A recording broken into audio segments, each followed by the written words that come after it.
ধর্ষণ ও নারী নির্যাতনের প্রতিবাদে দেশের বিভিন্ন জেলায় বিক্ষোভ ও প্রতিবাদ সমাবেশ করেছে শিক্ষার্থী সহ বিভিন্ন রাজনৈতিক ও সামাজিক সংগঠন। বিস্তারিত মাহিমা হোসেনের রিপোর্টে।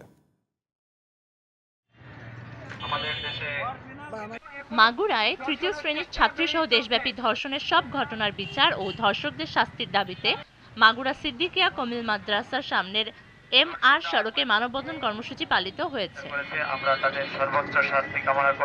ঝিনাইদহে সামাজিক ঐক্য জোটের ব্যানারে নারী নির্যাতন ও ধর্ষণের প্রতিবাদে মানববন্ধন কর্মসূচি পালিত হয়।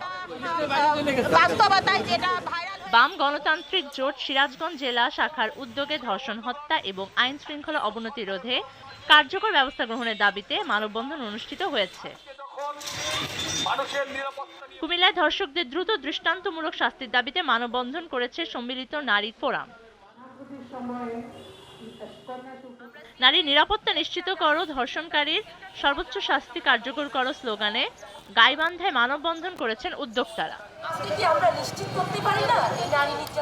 নওগাঁয় ধ্রুবতারা ইউথ ডেভেলপমেন্ট ফাউন্ডেশনের উদ্যোগে ধর্ষণ ও নারী নির্যাতনের বিরুদ্ধে ঘণ্টাব্যাপী মানববন্ধন অনুষ্ঠিত।